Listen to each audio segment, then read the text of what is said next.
Hello everyone, welcome back to Sara's Whisper.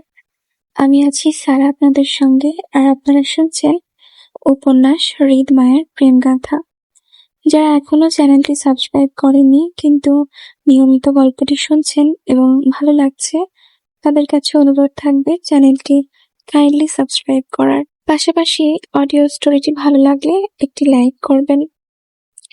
শোন হৃদ, তোরে যে জন্য ডেকেছি, আসলে আমি মায়ার ভণ্ড, প্রতারক, বেঈমান, লোক্কায়িত স্বামীর ইন ডিটেলস জানতে চাই। সেজন্যই তোর একটু হেল্প লাগবে। তুই এখানে হামবার মতো দাঁড়িয়ে থাক। মায়া তোর উদাহরণ দেখিয়ে আমাকে জানাবে মায়ার ভণ্ড, প্রতারক, বেঈমান স্বামীটা কেমন ছিল। হৃদ রাগে কটমট করে আয়নের দিকে তাকালো। তার এসব ধরনের মন্তব্য কোনো কালেই পছন্দ না। এতে তার মেজাজ খারাপ হয়, আর সেজন্য আয়ন ইচ্ছা করেই হৃদকে রাগানোর জন্যই বারবার মায়ার স্বামীকে তুলে খোঁচা মেরে ভণ্ড, প্রতারক ইত্যাদি বলে গালি দিচ্ছে। আয়ন জানে হৃদ মায়ার বিয়ের সম্পর্কে, আর জেনে বুঝে সে মায়াকে হেল্প করার নাম করে হৃদকে এই মুহূর্তে রাগিয়ে দিচ্ছে। মায়া হৃদের ভয়ে জড়সড় হয়ে আয়নকে বলল, ওনাকে লাগবে না, আমি এমনিই বলতে পারবো। আরে তুমি এমনি বললে তো হবে না, মুখের কথায় আমি ঠিক কিছুই বুঝবো না। তুই একটা কাজ কর, দ্রুত উঠে হৃদের পাশাপাশি দাঁড়িয়ে বলো তো, তোমার নিখোঁজ স্বামী আসলে ঠিক কতটুকু লম্বা ছিল? আমাদের হৃদ তো অনেক লম্বা, দেখো তো ওর মতো লম্বা ছিল কি না। যাও যাও, উঠে গিয়ে দাঁড়াও ওর পাশে। মায়া ভয়ে আমতা আমতা করলো যাবে কিনা সেটা নিয়ে। লাস্টবার হৃদ মায়াকে আঘাত করেছিল, যেটা মায়া ভুলেনি। কিন্তু আয়ন তো আর সেসব কিছুই জানে না। মায়াকে উঠতে না দেখে আয়ন আবারও তাড়া দিল। মায়া হাতের ফোনটা টেবিলে রেখে ভয়ে ভয়ে উঠে দাঁড়ালো। চেয়ার ছেড়ে উঠে দাঁড়াতেই মায়া হৃদকে নিজের খুব কাছে অনুভব করলো। মায়ার আর নড়াচড়া করা হলো না। নত মস্তিষ্কে হৃদের পায়ের দিকে তাকিয়ে সে হাত পচকাল। মায়াকে নড়তে না দেখে আয়ন অসন্তুষ্ট গলায় আবারও বলল, এভাবে না মায়া, তুমি হৃদের মুখোমুখি না, বরং পাশাপাশি গিয়ে চেপে দাঁড়াও। দুজনকে একত্রে দাঁড়াতে দেখলে তবেই না আমি বুঝবো কে কতটুকু লম্বা ছিল। আয়নের কথায় অস্বস্তি বোধ করলো মায়া। ঘুরে হৃদের পাশাপাশি গিয়ে দাঁড়ালো। মায়ের বাহু হৃদের কনুইয়ের সাথে হালকা পাতলা স্পর্শ মনে হয় লাগলো। এর মাঝে আয়ন দুজনকে একত্রে দাঁড়াতে দেখে বেশ সিরিয়াস মন নেওয়ার মতো করে বলল, এবার ঠিক আছে, এখন হৃদকে দেখে বলো তো, তোমার স্বামী লম্বায় কতটুকু ছিল? মায়া হাঁসফাঁস করে হাত কচলাতে কচলাতে ঘাড় উঁচিয়ে হৃদের দিকে তাকাতেই চোখাচোখি হলো হৃদের শান্ত শীতল দৃষ্টির সাথে। মায়ার দিকে কেমন শান্ত মেজাজে তাকিয়ে হৃদ।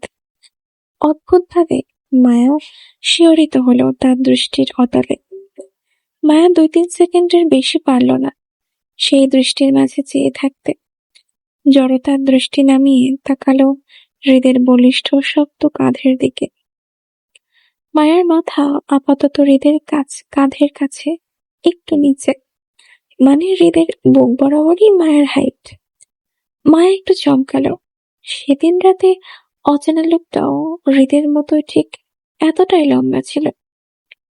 মায়ার হৃদখানির মতো করে সেদিন রাতে ওই লোকটারও বুক বরাবরই হয়েছিল, তার স্পষ্ট মনে আছে। হৃদখান যে এত লম্বা সে আগে কখনো মনোযোগ দিয়ে লক্ষ্যই করেনি, কিন্তু আজ লক্ষ্য করে বিস্মিত হলো। বাপরে, হৃদখান এত লম্বা! মায়ার হৃদের কাঁধ থেকে দৃষ্টি সরিয়ে পাশাপাশি দাঁড়িয়ে হৃদকে দেখিয়ে আয়নকে বলল, লোকটা উনার মতোই লম্বা ছিল। আয়ন বলল, তুমি শিওর তো? হুম। আর? হৃদকে আবারও দেখিয়ে বলল, আর ওনার মতোই বলিষ্ঠবান ছিল। তুমি বুঝলে কিভাবে? সেদিন রাতে লোকটা বেহুশ অবস্থায় আমার কাঁধে ঢলে পড়েছিল। আমি ওনার ওজন সামলাতে হিমশিম খেয়েছিলাম। লম্বা, চওড়াও অনেক ছিল, সেজন্যই বলতে পারছি। আয়ন বেশ সিরিয়াস হওয়ার মতো করে বলল, আচ্ছা, সেদিন কিভাবে কাঁধে ভর দিয়েছিলে দেখাতে পারবে? হ্যাঁ, পারবো। আয়নের কথায় মায়া খই হারালো। হৃদের সাথে শত্রুতার কথা এক মুহূর্তের জন্য ভুলে গিয়ে চট করে হৃদের শক্তপোক্ত হাত নিজের কাঁধে তুলে আরো ঘনিষ্ঠ হয়ে দাঁড়ালো। মায়া যখন সেদিন রাতের কথা মনে করে নিজের পজিশন ঠিক ছিল, তখন হৃদ মায়াকে সাহায্য করে নিজের মাথা মায়ার কাঁধে জড়িয়ে তার বুকের সাথে মিশিয়ে ধরল। আর বেখেয়ালি মায়া চোখ উঁচিয়ে হৃদের মনোভাব ঠাহরও করল না। যদি করতো তবে ঠিকই বুঝত হৃদের গভীর দৃষ্টির মানে। ব্যস্ত মায়া সেদিন রাতের ঘটনা মনে করে হৃদের পিঠ গুলিয়ে কোমরের শার্ট আঁকড়ে ধরল, আর অপর হাতটা রাখলো ওর কাঁধ জড়িয়ে ধরা হৃদের হাতের উপর। তারপর আয়নকে নিজের পজিশন দেখাতে দেখাতে উৎফুল্ল গলায় বলল, আমরা এভাবেই ছিলাম ভাইয়া। আচ্ছা, আর আর আর মায়া আর আর ভাবতে ভাবতে চট করে কাঁধের উপর হৃদের হাতটা টেনে ধরল নিজের উপর হৃদকে ঝুঁকে পড়তে। মায়ার আচানক কাণ্ডে হৃদ খই হারিয়ে অল্প একটু ওর দিকে ঝুঁকে পড়ল। এবার মায়া বেশ জড়সড় হয়ে টেনে ধরায় হৃদ দুহাতে মায়াকে জড়িয়ে ধরে এলিয়ে পড়ল মায়ার গায়ে। তার যে মায়া হৃদকে টেনে নিজেও বোকা বনে গেল। মূলত মায়াও বুঝতে পারেনি হৃদ মায়াকে এভাবে জড়িয়ে ধরবে। আকস্মিক ঘটনায় মায়া হৃদের দেহের ভার সইতে না পেরে দুহাতে হৃদের পেট জড়িয়ে নিজের ভারসাম্য বজায় রাখতে গিয়ে ঝুঁকে পড়ে বলল, বাপরে, আপনার তো অনেক ওজন, শরীর এত শক্ত কেন? কি খান? হ্যাঁ, উঠুন, আমি বাঁকা হয়ে যাচ্ছি। দীর্ঘ সময়ের নীরবতা ফুটিয়ে হৃদ প্রথম কথাটাই মায়াকে ধমক দিয়ে বলল, শাট আপ, ইডিয়েট। হৃদ মায়াকে ছেড়ে দাঁড়াতে মায়া হড়বড় করে সোজা হয়ে দাঁড়ালো। কাঁধে এক হাত রেখে ঘষতে ঘষতে ঘাড় উঁচিয়ে তাকালো হৃদের দিকে। হৃদকে বেশ ভারী মানুষ বলে মনে হলো মায়ার, আর একটুর জন্য তার ঘাড় ভাঙেনি। আল্লাহ জানে এই লোকের বউ এই লোককে কিভাবে সামলাবে। মায়ার তো এখনই চিন্তা হচ্ছে এই লোকের বউয়ের জন্য। আর চোখে হৃদের কটমট করা দৃষ্টি মারিয়ে সে তাকালো আয়নের দুষ্টু হাসির দিকে। আয়ন বেশ দুষ্টু হেসে দুজনের দিকে তাকিয়ে আছে। মায়া বুঝল না সে হাসির মানে, তাই সে আমতা আমতা করে হৃদকে এক আঙুল তুলে দেখিয়ে আয়নকে বলল, একটু আগে উনি যেমন করে আমার গায়ে ঢলে পড়েছিল, সেদিন রাতে ওই লোকটাও তেমন করেই ছিল। এরপর আর কিছু বলতে পারব না, লোকটার চেহারা আমার মনে নেই। মায়ের কথায় আয়ন ঠাস করে চেয়ার ছেড়ে উঠে দাঁড়াতে দাঁড়াতে বলল, এসব নিঃশক্তি ঢলে পড়া মানুষদের তুমি সামলাও মায়া, আমি গেলাম, আমার কাজ শেষ। শোনো, ডানে বামে না তাকিয়ে সোজা পিছনে তাকালে পেয়ে যাবে তোমার ভণ্ড প্রতারক মানুষটাকে। বলেই আয়ন শীষ বাজাতে বাজাতে বাংলোর ঘরটা ছাড়ল। মায়া হতবুদ্ধি হয়ে তার চলে যাওয়ার দিকে তাকিয়ে রইল। মূলত মায়ার মাথাতেও আয়নের কোনো কথাই ঢুকলো না। এতক্ষণ মায়াকে জোর দিল মায়ের স্বামী দেখতে কেমন সেটা বলতে, আর যখন মায়া দেখানো শেষ করলো অমনি লোকটা উল্টো পাল্টা কথা বলে চলে গেল। মায়া কাকে সামলাবে? এখানে কে নিঃশক্তি ঢলে পড়া মানুষ, আর কেই বা মায়ের পিছনে থাকবে? মায়ের স্বামী কি মায়ের পিছনে বসে আছে নাকি, যে মায়া পিছনে তাকালেই তাকে খেয়ে যাবে? পিছনে তো শুধু হৃদ খান আছে, যার সারা শরীরে অহংকার, জেদ আর রাগে ভরপুর। মায়া আবারও হতাশার শ্বাস ফেলল। টেবিলের উপর থেকে ফোনটা নিতে নিতে ঘাড় বাঁকিয়ে তাকালো পিছনে দাঁড়িয়ে থাকা হৃদের দিকে। সে মূলত তখন থেকেই মায়ার দিকেই চেয়ে আছে। কি যে এত দেখে মায়াকে আল্লাহই জানে। এই রাগ, এই শান্ত দৃষ্টি, একটু আগে কেমন শান্ত ছিল, শীতল ছিল, আর এখন অকারণে রেগে কটমট করছে মায়ের উপর। এই লোক কেন যে মায়ের উপর অকারণে রেগে যায়, মায়া বোঝে না। এ লোককে বুঝতে গেলেও তার আর এক জনম লাগবে। মায়ার এ লোকের সাথে কোনো লেনদেন নেই। যার লেনদেন আছে সেই বুঝুক এই ঘাড়তেরা লোককে। মায়া নিজের ফোন উঠিয়ে চলে যেতে গেল খানবাড়ির দিকে, কিন্তু হৃদ তখনও আগের দুহাত মুষ্টি পিষে মায়ার যাওয়ার দিকে তাকিয়ে আছে। মূলত মায়া বুঝতেই পারল না আয়ন মায়ার চোখে আঙুল দিয়ে হৃদকে দেখালো নিজের স্বামী রূপে। কথায় কথায় আয়ন যে হৃদকে ইঙ্গিত করেছে ঢলে পড়া মানুষটা হিসেবে, ও সেটাও বুঝল না। এমন না যে মায়া আয়নের কথা গুরুত্ব দেয়নি, দিয়েছে, কিন্তু মায়া আয়নের কথা অনাগ্রহ করেছে। মূলত মায়ার বিশ্বাস নেই যে হৃদ খান কখনো কোনোভাবে মায়ার স্বামী হতে পারে। মায়া প্রাণপণে বিশ্বাস করে দুনিয়ার আর যে কেউ তার স্বামী হতে পারে, কিন্তু হৃদ কখনো হবে না, কোনোভাবেই না। রাত প্রায় 12টার শেষের দিকে। সবার ডিনার আরো কিছুক্ষণ আগেই শেষ হয়েছে। এখন ওরা ফিরে যাবে, কিন্তু মুক্তাকে কোথাও পাওয়া যাচ্ছে না।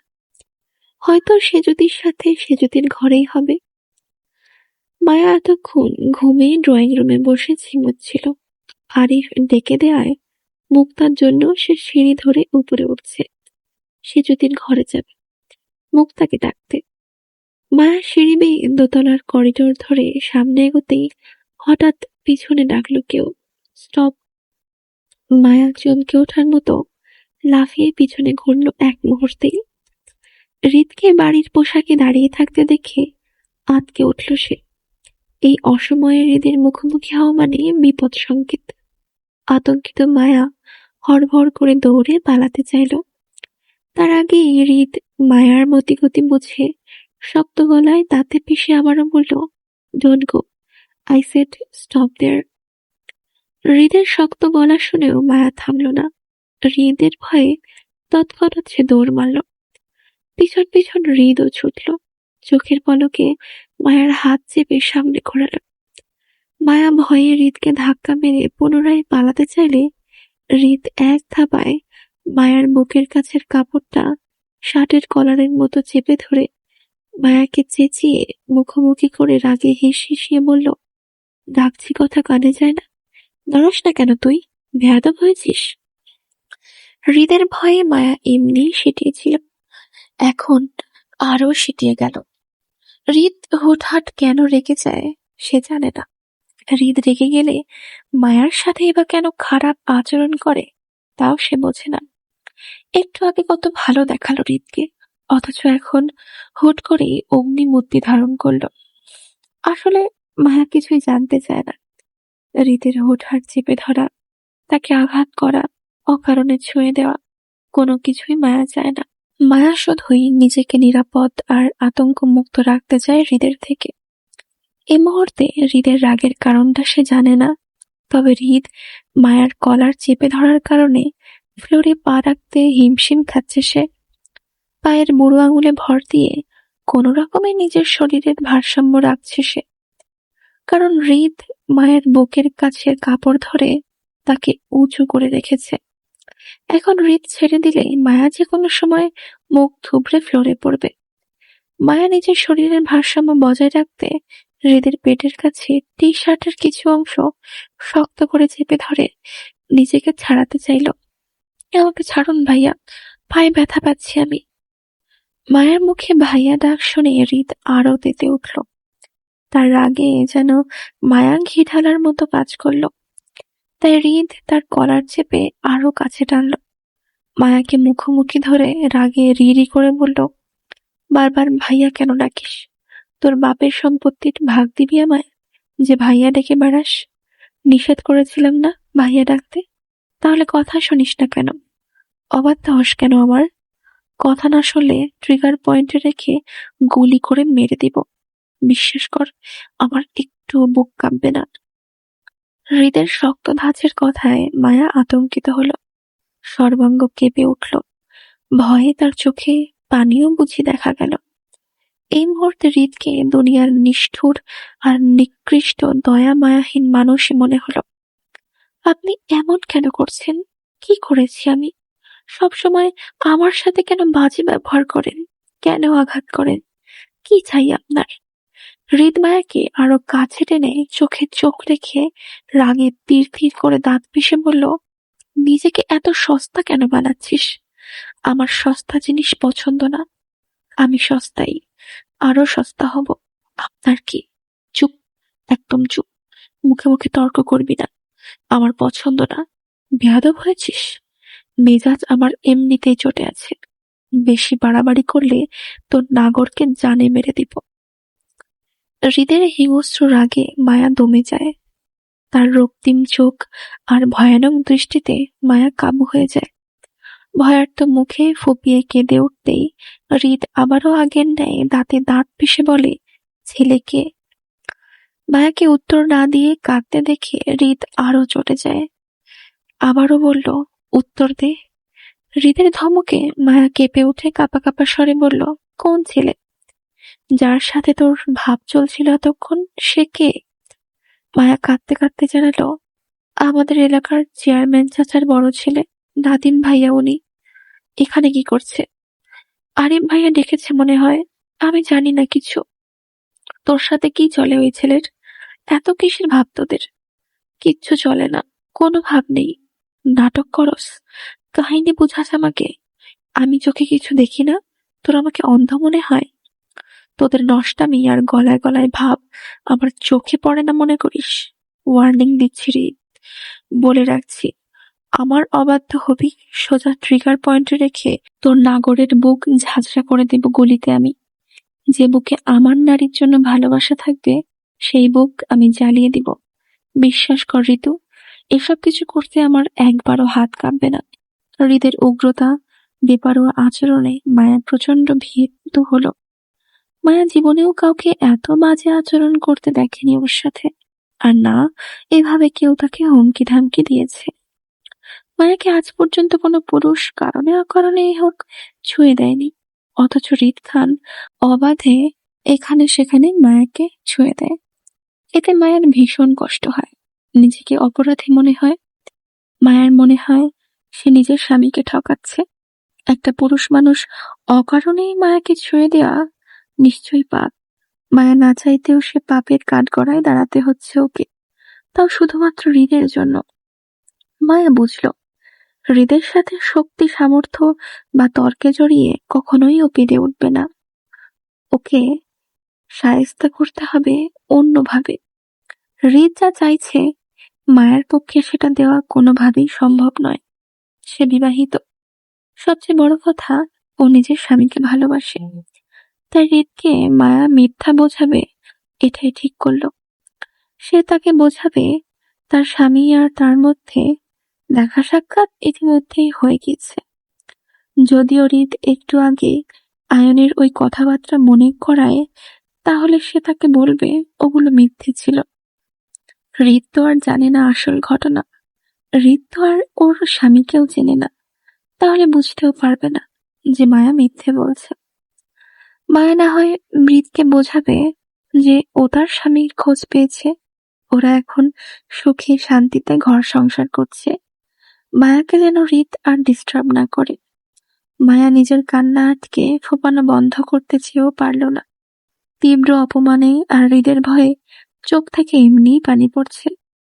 তারপরও নিজের কান্না আটকাতে চেয়ে ঠোঁট কামড়ালো, কিন্তু সফল হতে না পেরে পুনরায় একইভাবে ফুপিয়ে কেঁদে হৃদের উদ্দেশ্যে বলল, আপনি আমার সাথে এমন করবেন না প্লিজ।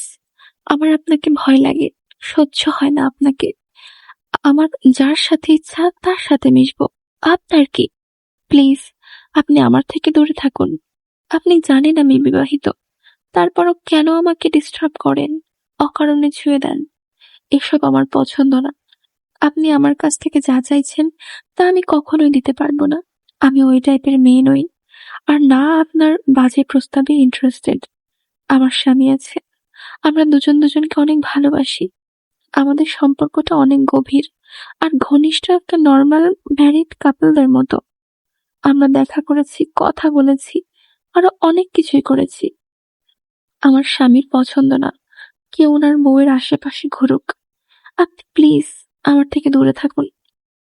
বিস্ফোরণে হৃদের মস্তিষ্ক দপদপ করে উঠল। জ্বলে ওঠা রাগ দপ করে নিভে গিয়ে মস্তিষ্ক সক্রিয় হয়ে জানান দিল সে কখন ঘনিষ্ঠ হলো বউয়ের সাথে, কখন ভালোবাসার লেনদেন করলো তারা, এত কিছু কবে করলো হৃদ। বিস্ফোরণে মায়ার কলার চেপে ধরা হৃদের হাতটা হালকা ঢিলে হয়ে আসলেও একেবারে ছেড়ে দিল না। বিষণ্ণে হৃদ নিষ্ক্রিয় মস্তিষ্কে চেঁচিয়ে উঠল, কি এত কিছু কবে হলো? মায়া মনে করল হৃদ মায়ার মিথ্যা কথা বিশ্বাস করেছে। মায়া নিজের স্বামীর সাথে জড়িয়ে পড়েছে এমনটা শুনলে হয়তো হৃদ তার পিছনে আর ছুটবে না, আর না তাকে ডিস্টার্ব করবে। মায়া নিজের কান্না থামালো। হৃদকে নিজের থেকে দূরে করতে চেয়ে আরো কিছু মিথ্যে কথা গুছিয়ে নিল। নাক টেনে নিজের ফোপানো আটকে বলল, হয়েছে, মাসখানিক হবে। উনি নিজে থেকে আমার সাথে যোগাযোগ করেছে, কথা বলেছে, দেখাও করেছে। তারপর আরো অনেক কিছু হয়েছে আমাদের। উনি বলেছে আপু আর ফাহাদ ভাইয়ের বিয়েটা শেষ হলেই আমাদের বাসায় বিয়ের প্রস্তাব পাঠাবে আব্বুর কাছে। আসলে উনি চিন্তিত যদি আমাদের দুজনের পরিবার আমাদের সম্পর্কের কথা জানার আগেই আমি প্রেগনেন্ট হয়ে যাই তাহলে বিষয়টা খারাপ দেখা। মায়ের কথার মাঝে বিস্ফোরণে হৃদ স্তব্ধতায় চেঁচিয়ে বলল, প্রেগনেন্ট? কে প্রেগনেন্ট? আমি? কি? হুম। রাগে দুঃখে হৃদ মায়ার কলার ছেড়ে ধাক্কা মেরে নিজের থেকে সরিয়ে দিয়ে মেজাজ দেখিয়ে বলল, ধরলাম না, ছুলাম না, এর মধ্যে বাবা হচ্ছি। সেই হৃদ রাগে একই শব্দ বারবার উচ্চারণ করছে। হৃদের আচানক ধাক্কার তাল সামলাতে না পেরে দেয়ালের সঙ্গে গিয়ে পিঠ ঠেকল মায়ার। অল্প ব্যথা পেয়েছে, তবে সেটা সহনীয়। মায়া দেয়াল ধরে দাঁড়াতে দাঁড়াতে হৃদের কথাগুলো কানে আসলো। হৃদকে শুধিয়ে বলল, আপনি না, আমার স্বামী বাবা হবে। হৃদ রাগে দুঃখে বলে উঠল, একটা বাড়ি দাও আমার মাথায়, স্মৃতি ভ্রষ্ট হয়েছে। মায়া দেয়াল ঘেঁষে দাঁড়িয়ে মিনমিন করে বলল, আমি পারবো না। ছ্যাঃ, শালার জিন্দেগি, কিছু করার আগে বদনাম হয়ে গেলাম। মায়া গোল গোল চোখে হৃদের দিকে তাকিয়ে রইল। হৃদ যে রাগে তেড়ে এসেছিল ঠিক সেইভাবেই হনহনিয়ে আবার চলেও গেল। মায়া হৃদের যাওয়ার দিকে তাকিয়ে রইল শুধু।